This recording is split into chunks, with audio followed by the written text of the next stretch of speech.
नमस्कार दोस्तों, welcome to study with Neelam. I hope आप सभी लोग बहुत अच्छे होंगे। आज हम 3 और 4 मई 2021 के सभी best top current affairs question with point two point section complete करेंगे, तो वीडियो में लास्ट तक बने रहिएगा। चलिए तो शुरू करते हैं आज का लेक्चर फटाफट।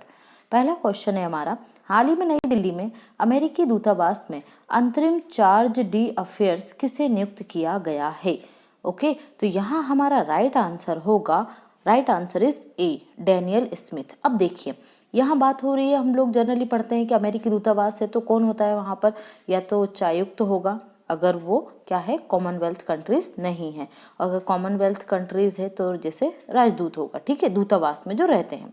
लेकिन यहाँ पर अमेरिका का जो दूतावास दिल्ली में है, वहाँ पर किसको बनाया गया है? Charge D affairs. Charge D affairs का मतलब ये होता है कि कोई भी अभी अमेरिकी राजदूत यहाँ पर नियुक्त नहीं किया गया है जो बाइडेन प्रशासन के द्वारा। जब वो अपना कोई दूत या उच्चायुक्त या हाई कमिश्नर नियुक्त कर देंगे, उसके बाद ये चार्ज डी अफेयर्स का पद खत्म हो जाएगा। ओके, तो उसी की तरह है, जैसे आप लोगों को याद होगा भारत और पाकिस्तान के मध्य जब विवाद हुआ था, व्यापार वगैरह बंद हो गए थे, तब हमने वहां पर सुरेश कुमार को भेजा था। ठीक है, किसको? सुरेश कुमार। तो ये सुरेश कुमार को क्या गया था, हमने हमारे जो हाई कमिश्नर थे उनको बुला लिया था और सुरेश कुमार को भेजा था। तो उन्हें क्या कहा गया था?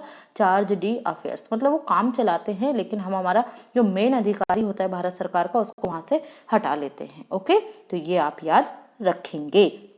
अदर ऑप्शंस भी इंपॉर्टेंट हैं। Anthony Blinken.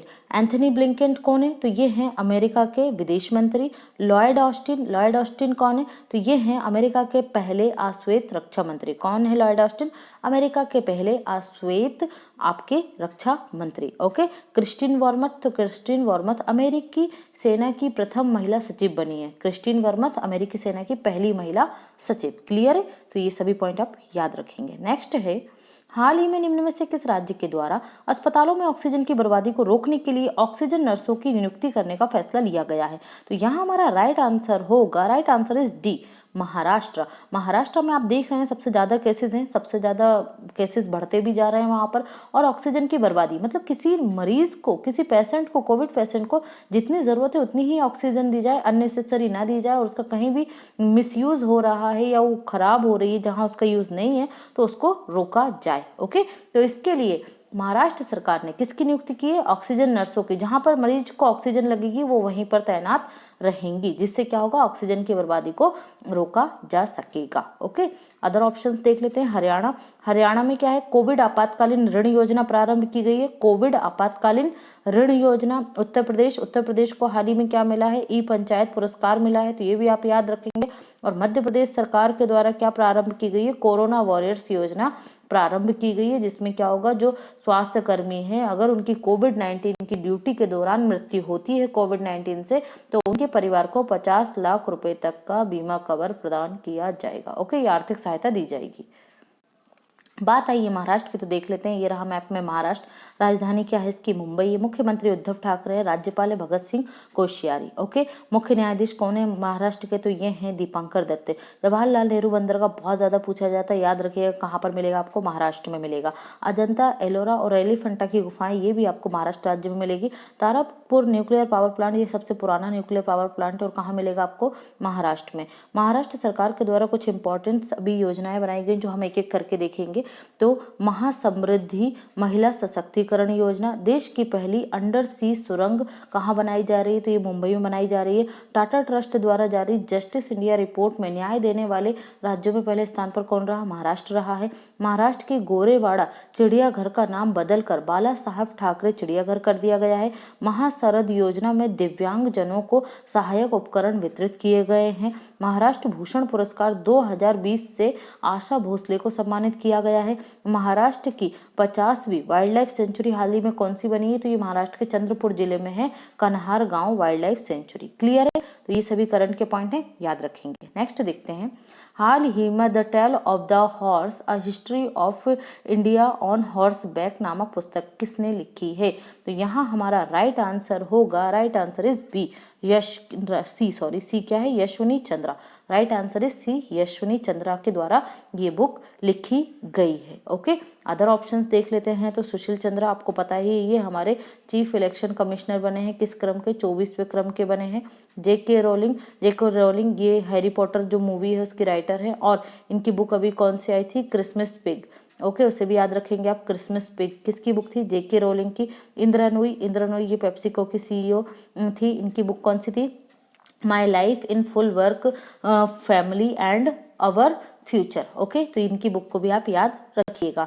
नेक्स्ट देखते हैं, हाल ही में निम्न में से किस देश के द्वारा जलवायु परिवर्तन की समस्या से निपटने के लिए हरित पहल की शुरुआत की गई है। तो यहाँ हमारा राइट आंसर होगा, right answer is a, Saudi Arab. Saudi Arab के द्वारा ये ग्रीन इनिशिएटिव प्रारंभ किया गया है। इस ग्रीन इनिशिएटिव के अंतर्गत क्या होगा, तो इस ग्रीन इनिशिएटिव में, और इसे मिडिल ग्रीन इनिशिएटिव भी कहा जा रहा है, इसके तहत वनस्पति मतलब पौधारोपण बड़े स्तर पर किया जाएगा, कार्बन उत्सर्जन में कमी लाई जाएगी, समुद्री जीवन की जो सुरक्षा है, समुद्री एनवायरनमेंट है उसको सुरक्षा प्रदान की जाएगी, मतलब जो भी कोई अभी तक वायलेशन हो रहा था उस पर रोक लगाई जाएगी, और 10 लाख से अधिक पेड़ लगाए जाएंगे इस इनिशिएटिव के तहत। कितने, 10 लाख से अधिक। और इसके साथ ही सऊदी अरब के द्वारा वर्ष 2030 तक, कब तक, 2030 तक नवीकरणीय जो ऊर्जा का उत्पादन किया जाता है, रिन्यूएबल एनर्जी, उसको क्या करना है, उत्पादन को बढ़ाकर 50% तक लाना है। मतलब जो जरूरत है उसका, जो बिजली की जो जरूरत है उसका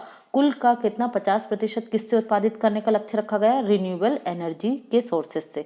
ओके, ये भी आप याद रखेंगे। अब सऊदी अरब से आपको याद आ रहा होगा कि G20 जो सम्मेलन हुआ था 2020 का, G20 2020 का कहाँ हुआ था, सऊदी अरब में हुआ था। याद रखिएगा, 2020 का सऊदी अरब में, 2021 का कहाँ होगा, 21 का इटली में होगा, 22 का कहाँ होगा, 22 का इंडोनेशिया में होगा, 23 का कहाँ होगा, 23 का मोस्ट इंपॉर्टेंट है हमारे प्यारे देश भारत में होगा, और 24 का कहाँ होगा, तो 2024 में होगा ब्राजील में। ओके, तो ये सभी इंपॉर्टेंट पॉइंट है, याद रखिएगा। सऊदी अरब से कुछ इंपॉर्टेंट पॉइंट और देख लेते हैं हम। उससे पहले मैप में देखते हैं हम सऊदी अरेबिया को। ये दिख रहा है आपको, कैपिटल क्या है, रियाद है, करेंसी क्या है, सऊदी रियल। किंग कौन है, तो सलमान है यहाँ के किंग। ओके, सऊदी अरब हाल ही में चर्चा में रहा था, मध्य एशिया का पहला देश है जहां के स्कूलों के सिलेबस में रामायण और महाभारत के पाठ को भी शामिल किया गया है। और सिप्री की जो हाल ही में रिपोर्ट आई थी, सिप्री की रिपोर्ट के अनुसार विश्व का सबसे अधिक हथियार आयात करने वाला देश 2020 में कौन सा बना है, तो ये सऊदी अरेबिया ही है। सऊदी अरेबिया पहला देश बना है मध्य एशिया का जहाँ महिलाओं को सेना में शामिल किया जा रहा है। ओके, याद रखिएगा। और एक रेगिस्तान बहुत इंपॉर्टेंट है जो एग्जाम का पार्ट बनता है, रब अल खली जो रेतीला रेगिस्तान है, ये भी आपको कहाँ मिलेगा, सऊदी अरेबिया में। क्लियर है, तो इतने पॉइंट आप सऊदी अरब से याद रखेंगे। नेक्स्ट देखते हैं क्वेश्चन, हाल ही में भारत ने किस देश से चीन पर अपनी निर्भरता घटाने के लिए SCRI पहल को प्रारंभ किया है। तो पहले आपको पता होना चाहिए SCRI पहल क्या है, तो ये है सप्लाई चेन रिजिलियंस इनिशिएटिव, और ये हमने की है चीन पर निर्भरता घटाने के लिए। तो हम किससे करेंगे ये आयात, ये किया जाएगा जो क्वाड कंट्रीज हैं, कौन, जापान और ऑस्ट्रेलिया से हम ये इनिशिएटिव प्रारंभ कर रहे हैं। मतलब जो हमारी आयात की निर्भरता है वो हम क्या कर रहे हैं, चाइना पे से कम करना चाहते हैं। क्लियर है, तो याद रखिएगा जापान और ऑस्ट्रेलिया। नेक्स्ट देखते हैं इसका मुख्य उद्देश्य क्या है। देखिए, मुख्य उद्देश्य प्रत्यक्ष विदेशी निवेश को सर्वाधिक आकर्षित करने के लिए इंडो पैसिफिक को एक आर्थिक महाशक्ति के रूप में बदलना। इंडो पैसिफिक मतलब क्या है, ये जो हिंद महासागर वाला ये वाला क्षेत्र है, इसको क्या करना, मजबूत करना। ओके, इसके तहत क्या किया जा रहा है, हम जापान और ऑस्ट्रेलिया से ही आयात करेंगे तथा इस इनिशिएटिव में भागीदार देशों के मध्य कौन कौन, भारत, जापान, ऑस्ट्रेलिया के मध्य परस्पर पूरक संबंध स्थापित करना और उद्योगों को बढ़ावा देना। किसी भी परिस्थिति में तीनों देशों के मध्य भागीदारी में बाधा उत्पन्न ना होना। कोई भी परिस्थिति हो लेकिन तीनों देश क्या करेंगे, एक दूसरे का सहयोग करेंगे। किसके तहत, सप्लाई चेन रेजिलियंस इनिशिएटिव के तहत, SCRI के तहत। क्लियर है। नेक्स्ट देखते हैं, हाल ही में किसके द्वारा स्वास्थ्य और आरोग्य योजनाएं प्रारंभ की गई हैं, स्वास्थ्य और आरोग्य योजना प्रारंभ की गई। तो राइट आंसर होगा यहाँ पर हमारा, right answer is B, SIDBI के द्वारा ये प्रारंभ की गई हैं। तो देखिए सबसे पहले आपको पता होना चाहिए कि सिडबी क्या है, ठीक है। सिडबी क्या होता है भाई, सिडबी का फुल फॉर्म क्या है, तो small industries development bank of India, small industries development bank of India. Clear है। देखिए सिडबी ने जो स्वास्थ्य और आरोग्य योजनाएं हैं ये उन MSME micro small medium enterprises के लिए प्रारंभ की हैं जिन्हें लोन की आवश्यकता है। तो उन्हें जो MSME है उन्हें 48 घंटों के अंदर ही क्या प्रदान किया जाएगा, लोन प्रदान किया जाएगा। और इसका बजट कितना दिया गया, इसका 2 करोड़ रुपए तक का लोन दिया जा सकेगा। किसके तहत, किन योजनाओं के तहत, तो ये दिया जाएगा स्वास्थ्य और आरोग्य योजना के तहत। कौन देगा, सिडबी देगा। क्लियर है। सिडबी के वर्तमान में चेयर कौन बने हैं, हाल ही में बने हैं भाई, तो एस रमन्ना बने हैं। कौन बने हैं, एस रमन्ना बने हैं। और हमारे देश के चीफ जस्टिस ऑफ इंडिया कौन बने हैं, NV रमन्ना बने। कौन बने हैं, NV रमन्ना बने हैं। तो उन्हें भी आप याद रखेंगे। कौन से क्रम के हैं, 48वें क्रम के। कौन से क्रम के, 48वें क्रम के। क्लियर है, याद रखिएगा। नेक्स्ट देखते हैं हम, हाल ही में किसने पुर्तगाली ग्रैंड प्रिक्स फॉर्मूला 1 रेस जीत ली है। तो राइट आंसर होगा यहाँ पर हमारा क्या, लुइस हैमिल्टन। किसने जीती है भाई ये फॉर्मूला 1 रेस जो है ये जीती गई है लुइस हैमिल्टन के द्वारा। ओके, देखिए लुइस हैमिल्टन, अब यहाँ पर से 2 क्वेश्चन आते हैं। पहला तो ये रहता है कि ग्रैंड प्रिक्स किसने जीती है, तो जीती है लुइस हैमिल्टन ने। फिर लुइस हैमिल्टन किस देश के हैं, तो यूनाइटेड किंगडम के हैं। किस कार कंपनी के ड्राइवर है, तो मर्सिडीज कार कंपनी के ड्राइवर है। दूसरे स्थान पर कौन रहे, तो दूसरे स्थान पर मैक्स वर्स्टेपन रहे। ये किस देश से हैं, तो ये नीदरलैंड से। किस कार कंपनी के ड्राइवर हैं, तो ये रेड बुल के ड्राइवर है। किसके हैं, रेड बुल के। तीसरे स्थान पर रहे वोल्टेरी बोटास, और ये कहाँ से हैं, तो ये फिनलैंड से हैं। और किस कार कंपनी के ड्राइवर हैं, तो ये भी मर्सिडीज के ड्राइवर हैं। ओके, तो ये आप याद रखेंगे। क्लियर है। अभी तक की जो ग्रैंड प्रिक्स हुई हैं ये 3 हुई हैं। ओके, 2020 की जितनी भी ग्रैंड प्रिक्स थी ये मैंने टेलीग्राम पर भी आपको शेयर कर दी थी और कल ही मैंने इंस्टा पर भी इन्हें शेयर किया है। तो जिन्होंने नहीं देखा है आप लोग जाकर देख लीजिएगा, ठीक है। लिंक आपको डिस्क्रिप्शन बॉक्स में मिल जाएगा सभी सोशल मीडिया प्लेटफॉर्म का। तो 2021 में अभी तक 3 ग्रैंड प्रिक्स हुई हैं। बहरीन ग्रैंड प्रिक्स ये लुइस हैमिल्टन ने जीती थी। एमालिया रोमाग्ना ग्रैंड प्रिक्स ये मैक्स वर्स्टेपन ने जीती थी। और पुर्तगाली ग्रैंड प्रिक्स ये लुइस हैमिल्टन ने जीती है। तो इस तरीके से हम जितनी भी ग्रैंड प्रिक्स होगी उसकी लिस्ट हर बार देखेंगे, जिससे हमारा क्या होगा, बार बार रिवाइज होने से चीजें याद हो जाएंगी। क्लियर है। नेक्स्ट देखते हैं, हाल ही में विश्व टूना दिवस कब मनाया गया। टूना क्या है, तो टूना एक मछली है, ठीक है। और इसके संरक्षण के लिए, इसकी समृद्धि के लिए ये दिवस प्रतिवर्ष मनाया जाता है। कब, 2 मई को। कब मनाया जाता है, 2 मई को। कौन मनाता है, UN के द्वारा ये दिवस मनाया जाता है। पहली बार कब मनाया गया था, याद रखिएगा, फर्स्ट टाइम मनाया गया था 2017 में, ठीक है। और कौन मनाता है, UNO के द्वारा मनाया जाता है। तो अभी तक मई के जो मंथ है हमने उसमें कौन कौन से दिवस मना लिए। 1 मई को मनाया था हमने अंतर्राष्ट्रीय मजदूर दिवस, ठीक है। 2 मई को क्या मनाया, विश्व टूना दिवस, याद रखिएगा। नेक्स्ट देख लेते हैं, नेक्स्ट क्वेश्चन भी डे से ही है हमारा। विश्व प्रेस स्वतंत्रता दिवस कब मनाया जाता है। तो राइट आंसर होगा हमारा यहाँ पर, कब मनाया जाता है विश्व प्रेस स्वतंत्रता दिवस, तो ये मनाया जाता है 3 मई को। कब मनाते हैं, विश्व प्रेस स्वतंत्रता दिवस 3 मई को मनाते हैं। और इसकी थीम क्या रही, तो याद रखिएगा, information as a public good, information as public good. Okay, ये इसकी थीम है 2021 की।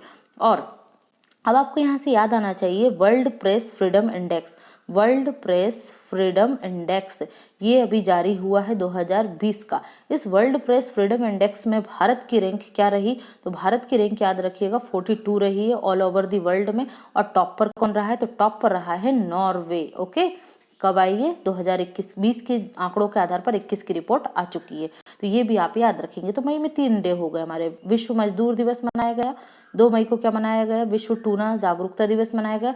और 3 मई को विश्व प्रेस दिवस, प्रेस स्वतंत्रता दिवस मनाया गया, याद रखिएगा।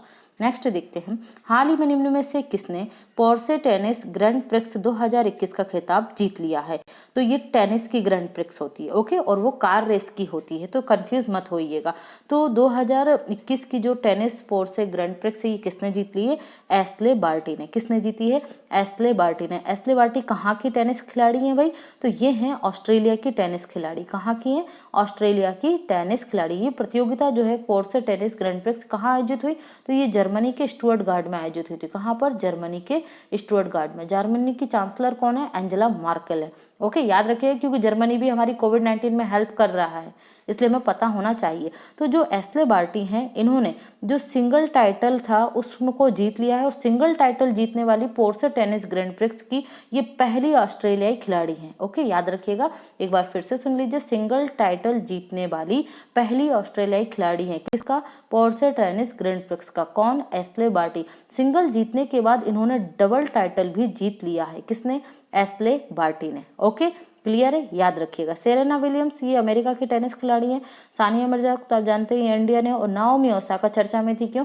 क्योंकि इन्होंने ऑस्ट्रेलियन ओपन जो हुआ था उसको जीता था, वुमेन सिंगल अवार्ड। कहाँ की है नाओमी ओसाका? तो ये जापान की टेनिस खिलाड़ी है। कहाँ की है?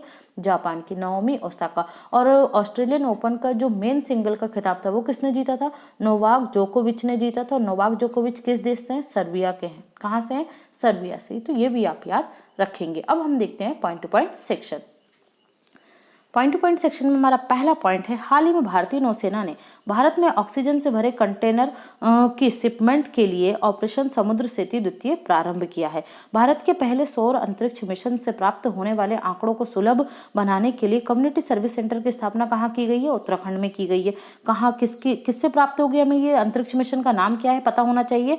आदित्य L1 सपोर्ट सेल है जो, ठीक है, ये है हमारा पहला अंतरिक्ष सौर मिशन। और ये उत्तराखंड के कहाँ पर स्थापित हो रहा है? कम्युनिटी सर्विस सेंटर तो हल्द्वानी में स्थापित हो रहा है। भारत की पहली चेस अकेडमी कहाँ खोली जाएगी? तो ओडिशा के भुवनेश्वर में खोली जाएगी। कोरोना के दौरान उत्कृष्ट कार्यों के लिए स्मार्ट सिटी अवार्ड किसने जीता है? तो उत्तराखंड की कैपिटल देहरादून ने जीता है। ठीक है, ग्रीष्मकालीन कैपिटल क्या है उत्तराखंड की? तो गैरसैंण, याद रखिएगा। देश का सबसे बड़ा ground based optical telescope Uttarakhand में स्थापित किया गया है। मोस्ट इंपॉर्टेंट पॉइंट, हाल ही में भारतीय ओलंपिक संघ के उपाध्यक्ष और अंतर्राष्ट्रीय कबड्डी महासंघ के संस्थापक और अध्यक्ष भी थे, जिनका निधन हो गया। कौन? जनार्दन सिंह गहलोत। याद रखिए, कोविड से इनका निधन हुआ है। इंडियन ओलंपिक एसोसिएशन के वर्तमान अध्यक्ष कौन है भाई? तो इंडियन ओलंपिक एसोसिएशन के वर्तमान अध्यक्ष नरेंद्र बत्रा हैं। इंटरनेशनल ओलंपिक एसोसिएशन के वर्तमान अध्यक्ष कौन है? थॉमस बक हैं। 1 फरवरी 2020 से प्रारंभ विवाद से विश्वास योजना की समय अवधि केंद्र सरकार के द्वारा 30 जून 2021 तक बढ़ा दी गई। इस विवाद से विश्वास योजना का उद्देश्य क्या है ये आपको पता होना चाहिए। तो प्रत्यक्ष कर से संबंधित जो विवाद है उनका निपटारा विवाद से विश्वास योजना के तहत किया जाएगा। क्लियर है?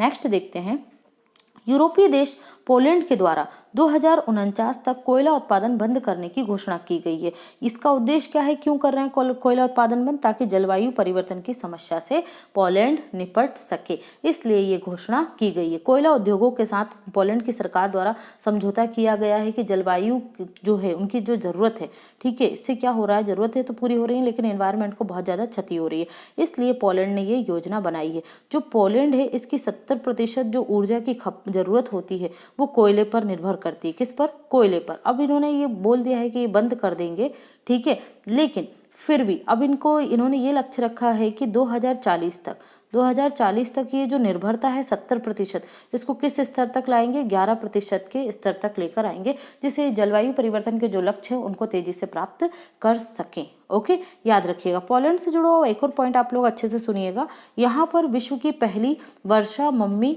जो मिली है, ठीक है, वर्षा पोलैंड की कैपिटल क्या है? वर्षा है ना, तो वहीं पर एक मम्मी मिली है। मम्मी जो आपको पता है इजिप्ट की जो मम्मियाँ होती हैं वो फेमस है, ठीक है, तो उसमें एक जो मम्मी मिली है वो प्रेग्नेंट है, ठीक है।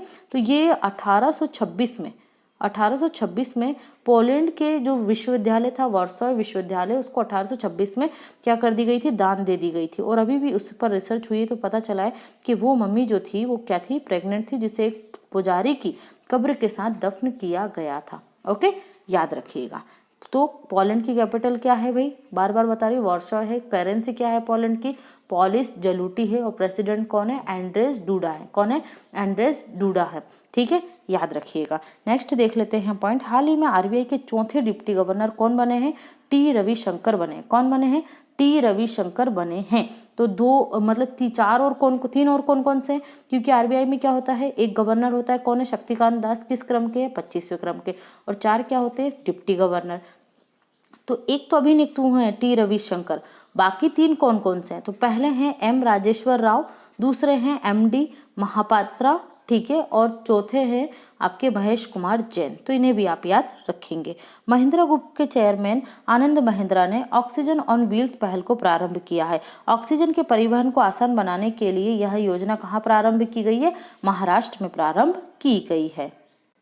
भारत में सड़क और राजमार्ग में क्षेत्र में प्रत्यक्ष विदेशी निवेश की सीमा कितनी है? 100%। कितना निवेश कर सकते हैं आप अनुमति से भारत में सड़कों के निर्माण में? तो ये कर सकते हैं 100%। मंत्रालय ने, केंद्रीय सड़क परिवहन मंत्रालय के द्वारा क्या 2 सालों में 15 लाख करोड़ रुपए के निवेश का लक्ष्य रखा गया? कौन है केंद्रीय सड़क एवं परिवहन मंत्री? नितिन गडकरी है। देखिए 2020 में हमने एक उपलब्धि हासिल की थी, प्रतिदिन 37 किलोमीटर सड़कों का निर्माण करके भारत ने विश्व रिकॉर्ड बनाया था, और अब इसको आगे बढ़ाकर लक्ष्य रखा गया है प्रतिदिन 40 किलोमीटर सड़कें बनाने का। ओके, किसने? सड़क परिवहन और राजमार्ग मंत्रालय ने। मंत्री कौन है? नितिन गडकरी, याद रखिएगा। नेक्स्ट है, हाल ही में दुनिया का सबसे बड़ा हवाई जहाज ROC रॉक को स्ट्रेटो लॉन्च के द्वारा बनाया गया है। अमेरिकी क्या है? एरोस्पेस कंपनी है, और ये है इस जहाज की इमेज, तो ये आप देख सकते हैं। क्लियर है। हाल ही में सेवानिवृत्त सेना अधिकारी विक्रमजीत कंवरपाल, भाई ये अभिनेता भी हैं, फिल्मों में आते थे। ओके, इनका कोविड-19 की वजह से निधन हो गया, याद रखिएगा, विक्रमजीत कंवरपाल। ओके, फिर है सितार वादक पंडित देवूचंद चौधरी का निधन हो गया। इनका भी निधन किससे हुआ है? कोविड-19 से। तो याद रखिएगा किस वाद्य यंत्र से संबंधित थे? तो सितार वादक थे। क्लियर है। लास्ट क्लास में आपसे पूछा था, हाल ही में भारत सरकार ने पंजाब सरकार ने आशीर्वाद योजना के तहत राशि बढ़ाकर कितना कर दिया? तो राइट आंसर था यहाँ पर हमारा ए, 51,000 रुपीज कर दिया गया है। आज का आपका क्वेश्चन है, निम्न में से किसके द्वारा भारत में ऑक्सीजन से भरे कंटेनरों के शिपमेंट के लिए समुद्र सेतु ऑपरेशन 2 लॉन्च किया गया है? ओके, तो आप सभी लोग आंसर कीजिएगा, आप लोग आंसर करेंगे तो एंगेजमेंट बढ़ेगी। Okay friends, thanks for watching and take care.